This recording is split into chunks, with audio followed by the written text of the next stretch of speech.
ಶ್ರೀನಿವಾಸಪುರ ತಾಲ್ಲೂಕಿನ ರೋಣೂರು ಗ್ರಾಮದ ಸರ್ಕಾರಿ ಪ್ರೌಢಶಾಲೆಯಲ್ಲಿ 2006 ರಿಂದ 2007ನೇ ಸಾಲಿನ 10ನೇ ತರಗತಿಯ ಹಳೆ ವಿದ್ಯಾರ್ಥಿಗಳಿಂದ ಗುರುವಂದನಾ ಹಾಗೂ ಸ್ನೇಹ ಸಮ್ಮಿಲನ ಕಾರ್ಯಕ್ರಮವು ಅತ್ಯಂತ ಸಡಗರದಿಂದ ಜರುಗಿತು. ಸುಮಾರು 18 ವರ್ಷಗಳ ನಂತರ ಒಂದೆಡೆ ಸೇರಿದ ಹಳೆ ವಿದ್ಯಾರ್ಥಿಗಳು ತಮಗೆ ಅಕ್ಷರ ಕಲಿಸಿದ ಗುರುಗಳನ್ನು ಗೌರವಿಸಿ ಹಬ್ಬದ ವಾತಾವರಣ ನಿರ್ಮಿಸಿದ್ದರು. ಕಾರ್ಯಕ್ರಮದಲ್ಲಿ ಮುಖ್ಯ ಅತಿಥಿಯಾಗಿ ಪಾಲ್ಗೊಂಡು ಮಾತನಾಡಿದ ನಿವೃತ್ತ ಕ್ಷೇತ್ರ ಶಿಕ್ಷಣಾಧಿಕಾರಿ ಹಾಗೂ ಅಂದಿನ ಮುಖ್ಯ ಶಿಕ್ಷಕ ಎಂಎಸ್ ಕೃಷ್ಣಪ್ಪ ಅವರು ಹಲವು ವರ್ಷಗಳ ನಂತರ ಶಿಷ್ಯರೆಲ್ಲರೂ ಯೋಗ್ಯರಾಗಿ ಬೆಳೆದು ನಿಂತಿರುವುದನ್ನು ಕಂಡು ಹೆಮ್ಮೆ ಎನಿಸುತ್ತಿದೆ. ಶಿಕ್ಷಕರಾಗಿ ನಮ್ಮ ಅಳಿಲು ಸೇವೆ ನಿಮ್ಮ ಯಶಸ್ಸಿನಲ್ಲಿದೆ ಎಂಬ ತೃಪ್ತಿ ನಮಗಿದೆ ಎಂದು ಭಾವುಕರಾದರು. ಇದೇ ವೇಳೆ ಪೋಷಕರಿಗೆ ಕಿವಿಮಾತು ಹೇಳಿದ ಅವರು, ಯಾವ ಮಗುವೂ ಅಯೋಗ್ಯನಲ್ಲ, ಪ್ರತಿಯೊಬ್ಬರಲ್ಲೂ ಒಂದೊಂದು ವಿಶೇಷ ಪ್ರತಿಭೆ ಇರುತ್ತದೆ. ಮಕ್ಕಳನ್ನು ಕೀಳಾಗಿ ಕಾಣದೆ ಅವರಿಗೆ ಪ್ರೋತ್ಸಾಹ ನೀಡಿ. ನಿಮ್ಮಂತೆಯೇ ಬಡ ಮಕ್ಕಳು ಉತ್ತಮ ಭವಿಷ್ಯ ರೂಪಿಸಿಕೊಳ್ಳಲು ಸರ್ಕಾರಿ ಶಾಲೆಗಳಿಗೆ ಕೈಲಾದ ಸಹಾಯ ಮಾಡಿ, ಆ ಮೂಲಕ ಮುಚ್ಚುತ್ತಿರುವ ಸರ್ಕಾರಿ ಶಾಲೆಗಳನ್ನು ಉಳಿಸಿ ಎಂದು ಕರೆ ನೀಡಿದರು.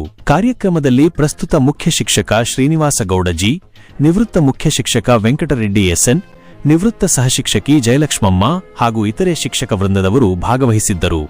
ಹಳೆ ವಿದ್ಯಾರ್ಥಿಗಳು ತಮ್ಮ ಕುಟುಂಬದೊಂದಿಗೆ ಆಗಮಿಸಿ ಹಳೆಯ ನೆನಪುಗಳನ್ನು ಮೆಲುಕು ಹಾಕಿದರು. ಸಾರಿಗೆ 2001ರಲ್ಲಿ ನಾನು ಇಲ್ಲಿ ಹೆಡ್ ಮಾಸ್ಟರ್ ಆಗಿ ಬಂದೆ. 2008ವರೆಗೂ ಇಲ್ಲಿ ಹೆಡ್ ಮಾಸ್ಟರ್ ಆಗಿ ಕೆಲಸ ಮಾಡಿದೆ. ನನ್ನ ಕೈಲಾದಷ್ಟು ಸೇವೆ ನಾನು ಬಂದಾಗ ಈ ಶಾಲೆಯಲ್ಲಿ ಸುಮಾರು 350 ಮಕ್ಕಳಿದ್ರು. ನಾನು ಬಿಟ್ಟು ಹೋದಾಗ 480 ಮಕ್ಕಳಿದ್ರು. 480 ಮಕ್ಕಳು ಇವಾಗ ಬಹಳ ಕಡಿಮೆ ಆಗಿದೆ.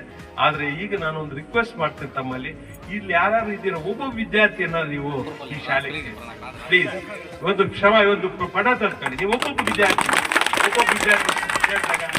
ಮಕ್ಕಳಾಗ್ತಾರೆ, ನಿಮ್ ಕೈಲಿ ಆಗುತ್ತೆ. ಅದನ್ನ ನಿಮ್ಮ ಹಳ್ಳಿಗಳಲ್ಲಿ ಪ್ರೇರೇಪಣೆ ಮಾಡಿ ಅವ್ರಿಗೇನಾದ್ರು ಬುಕ್ಸ್ ಬೇಕಾ, ಪೆನ್ಸ್ ಬೇಕಾ, ಯೂನಿಫಾರ್ಮ್ ಬೇಕಾ, ನಾವು ಸಹಕಾರ ಕೊಡೋಣ, ನಮ್ ಕೈಲಾದಷ್ಟು ಸಪೋರ್ಟು ಮಾಡೋಣ.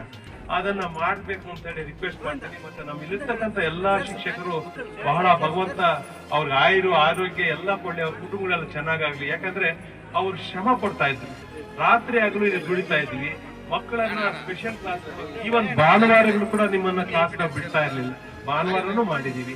ಅದೇ ತರ ಈ ಶಾಲೆ ಇನ್ನೂ ಅಭಿವೃದ್ಧಿ ಆಗ್ಲಿ. ಈ ಶಾಲೆ ಮುಚ್ಚಿತದೇ ಆದ್ರೆ ಅದರಲ್ಲಿ ಮೊದಲನೇ ನೋವನ್ನ ನಾವು ಅನುಭವಿಸ್ತೀವಿ. ನೀವು ಅಷ್ಟೇ, ನಿಮ್ ಶಾಲೆ ಇಲ್ಲಿ ಉಳ್ಕೊಂಡೋದ್ರೆ ನೀವು ನಮ್ ಶಾಲೆ ಅಂತ ಹೇಳ್ಕೊಂಡು ತಿರ್ಗಾಡ್ಬೋದು.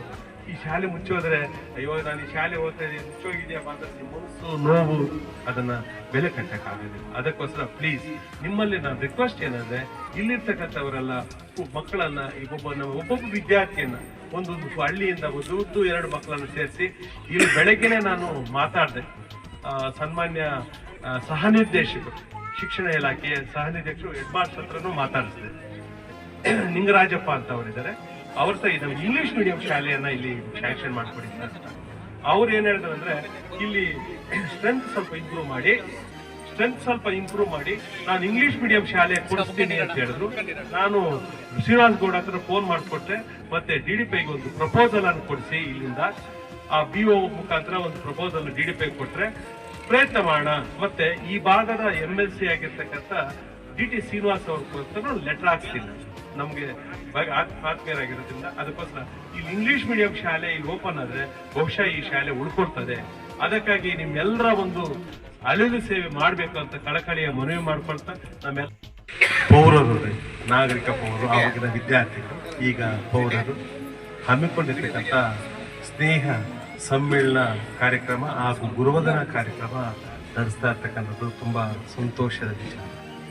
ಎಲ್ರಿಗೂ ಸಹ ಆ ಭಗವಂತ ಆರೋಗ್ಯ, ಆಯುಷು, ಸಂಪತ್ತು ಕರುಣಿಸ್ಲಿ ಅಂತ ಭಗವಂತನ ಪ್ರಾರ್ಥನೆ ಮಾಡ್ಕೊಳ್ತೀನಿ. ನಿಮ್ಮನ್ನೆಲ್ಲ ನೋಡ್ತಾ ಇದ್ರೆ ನಾನು ಸಹ ನನ್ನ ಕುಟುಂಬದ ಮುದ್ದು ಮಕ್ಕಳ ತರ ಕಾಣಿಸ್ತಾ ಇದ್ದೀನಿ. ತುಂಬಾ ಸಂತೋಷದ ವಿಚಾರ. ಯಾಕಂದ್ರೆ ಆವತ್ತು ನನ್ನನ್ನು ಕಂಡ್ರೆ ಬಯಸಿಂದ ಓಡ್ತಾ ಇದ್ದ ವಿದ್ಯಾರ್ಥಿ ಇವತ್ತು ಬಂದು ಅಪ್ಕೊಳ್ತಾ ಇದೆ ನನ್ನ ಜೊತೆಗೆ. ಅದು ನನ್ನ ಬೆಲೆ ಕಟ್ಟಲಾಗದಂತಹ ಒಂದು ಸಂತೋಷ. ಕ್ಷಣಗಳು ಇವತ್ತು ಭಗವಂತ ನಮ್ಗೆಲ್ಲ ಕೊಟ್ಟಿದ್ದಾರೆ. ನಿಮ್ಮ ನೋಡ್ತಕ್ಕಂಥ ಭಾಗ್ಯನೂ ಸಿಕ್ಕಿದ್ದು, ಇನ್ನೂ ಅದಕ್ಕೆ ನನ್ನ ಸಂತೋಷಕ್ಕೆ ಇಮ್ಮಡಿ ಆಯ್ತು ಈಗ ನಿಮ್ಮನ್ನೆಲ್ಲ ನೋಡಿ. ಯಾಕಂದ್ರೆ ನೀವೆಲ್ಲ ಆವಾಗ ಇವರೆಲ್ಲ ಭವಿಷ್ಯದಲ್ಲಿ ಹೇಗಪ್ಪ ಇವರೆಲ್ಲ ಕಲಿತಾರಲ್ಲ, ಇವತ್ತು SLC ಪಾಸ್ ಆಗ್ಬೇಕು ವಿದ್ಯಾರ್ಥಿಗಳು ಅಂತ ಆಗಿನ ಒಂದು ನಮಗೆ ಒಂದು ಯೋಚನೆ. ಇವತ್ತು ನೀವು ಸ್ವಂತ ನಿಮ್ಮ ಕಾಲ ಮೇಲೆ ನೀವು ನಿಂತ್ಕೊಂಡು ನಿಮ್ಮ ಕುಟುಂಬಗಳನ್ನ ನಿರ್ವಹಣೆ ಮಾಡ್ತಾ ಮಕ್ಕಳನ್ನ ನೀವು ನೋಡ್ತಾ ಇದ್ರೆ ತುಂಬಾ ಸಂತೋಷ ಆಗಿದೆ. ಯೋಗ್ಯರಾಗಿದೆ, ಸಮಾಜದಲ್ಲಿ ಒಂದು ಯೋಗ್ಯ ಸ್ಥಾನವನ್ನು ನೀವು ಪಡ್ಕೊಂಡಿರೋದು ತುಂಬಾ ಸಂತೋಷದ ವಿಚಾರ.